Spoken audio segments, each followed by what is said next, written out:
Bienvenue à une nouvelle vidéo de Sur la Trompe. Pour l'après-midi, on est venu marcher au Dungeness National Wildlife Refuge.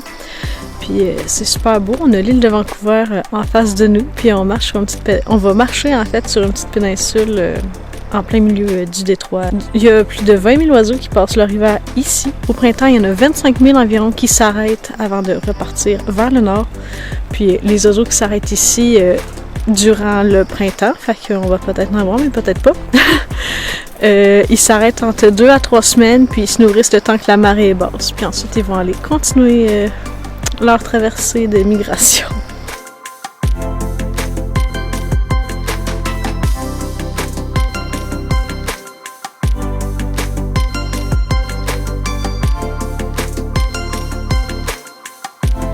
On est tellement proche du Canada que les données d'Antoine ont switché au Canada. C'est très drôle. C'est la même chose qui est arrivée à San Diego pour le Mexique, là.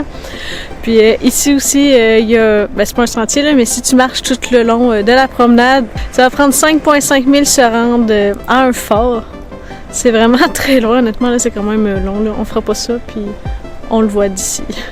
Ça fait 17,6 km aller-retour, fait que c'est une petite trotte.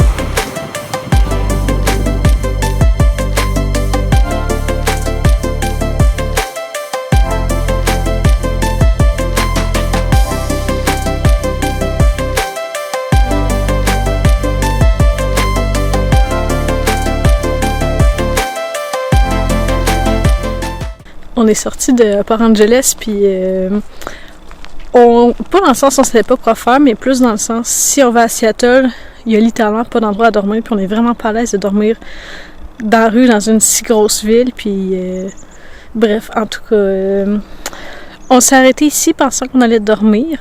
On est dans l'Olympic National Forest, là. C'est littéralement une honte, mais on n'a jamais vu autant de déchets non plus aussi, là. Il y a un matelas à terre. Il y a genre une vieille table, des vieilles bonbonnes de propane. C'est vraiment désolant. De un, ça donne pas envie de rester. Puis aussi, c'est triste. C'est des trop gros objets qu'on peut pas se dire, ah ben, on les ramasse ou on rend l'endroit propre. Non, en Christ, on se promènera pas avec un matelas. Bon, j'avais pas dit pour qu'on quittait un peu l'état des lieux, mais c'est super calme. On a juste vu une voiture durant toute l'après-midi. Mais on va essayer de se rapprocher de Seattle. On a vu un endroit qui est potentiellement possible à dormir. Sinon, il y a un rest area, mais c'est maximum 8 heures. Fait que on essaie d'arriver vers 23 heures, puis comme partir tôt là, dans le même matin, là, à voir.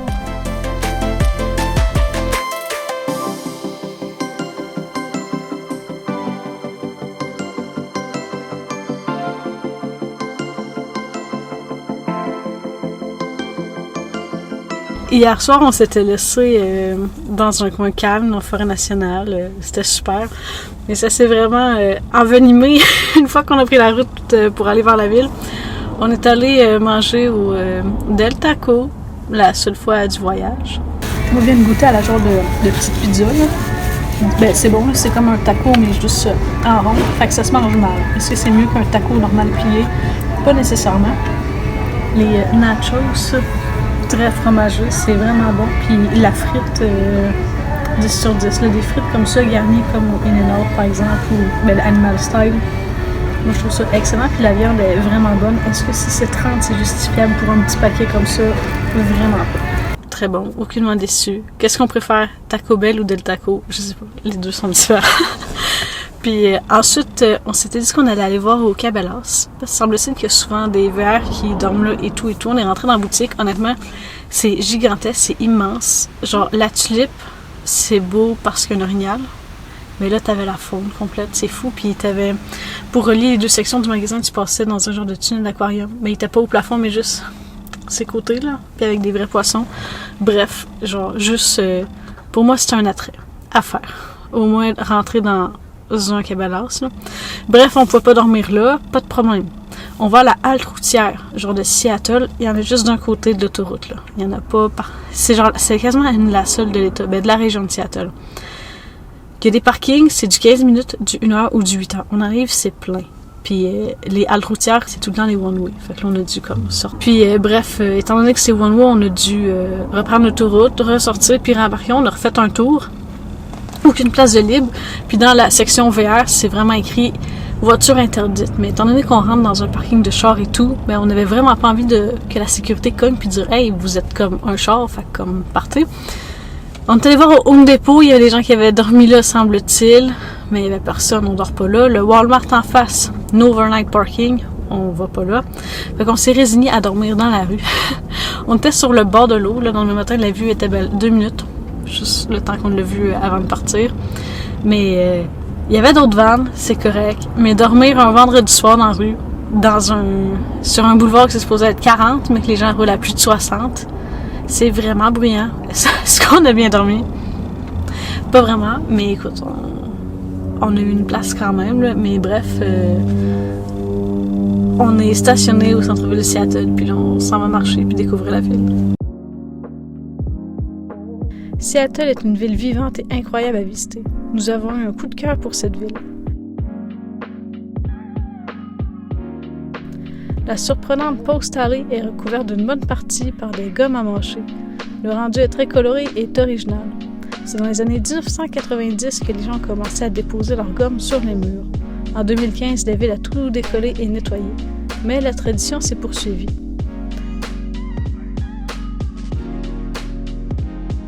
C'est au Pike Place qu'on retrouve le marché public de la ville. Les étalages de fruits et légumes frais sont alléchants, les kiosques de fleurs de toute beauté et les poissonniers offrent même un spectacle de lancer de poissons.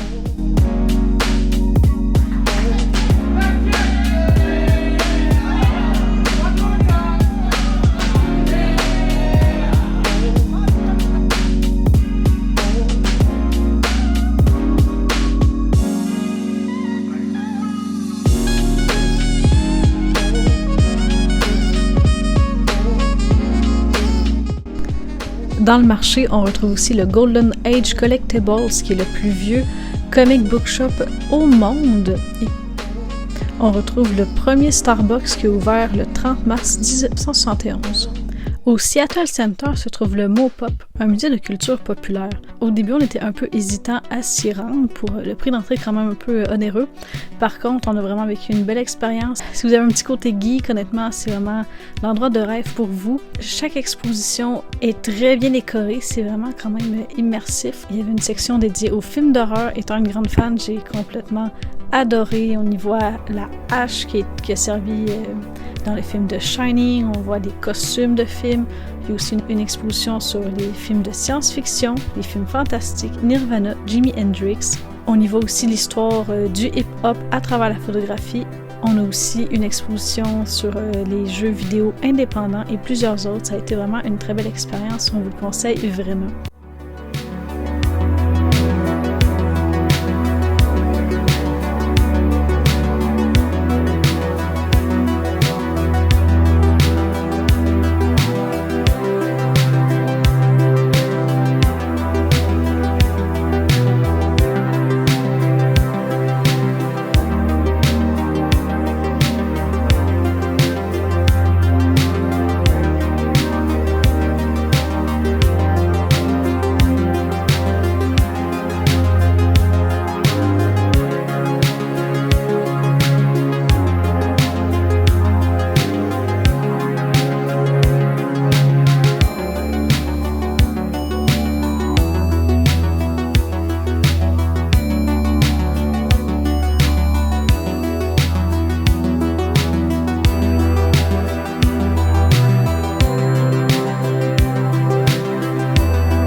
y a même une petite salle où on peut se pratiquer en 5 minutes en privé sur la guitare, le piano, du mixage. C'est vraiment super stimulant puis interactif comme musée.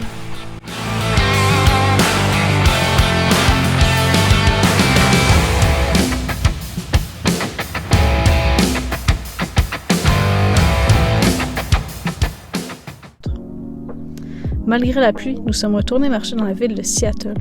Pour aller voir la ligne d'horizon urbaine, le Kerry Park est parfait. La vue sur la Space Needle est imprenable. Nous nous sommes rendus au Olympic Sculpture Park pour ensuite longer l'eau. Les quais sont superbes, dont le Miner's Landing, qui a une très belle thématique sur la ruée de l'or.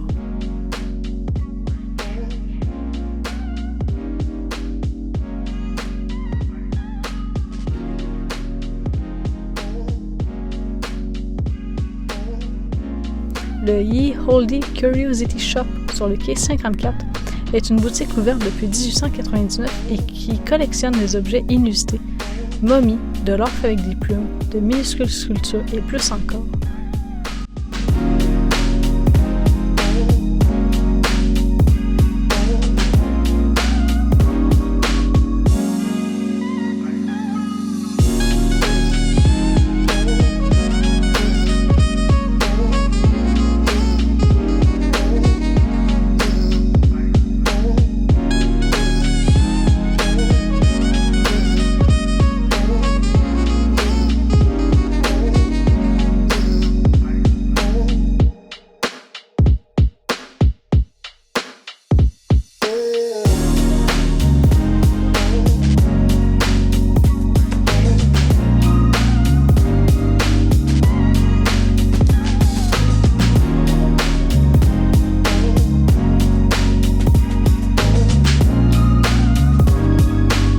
On se revoit dans une prochaine vidéo.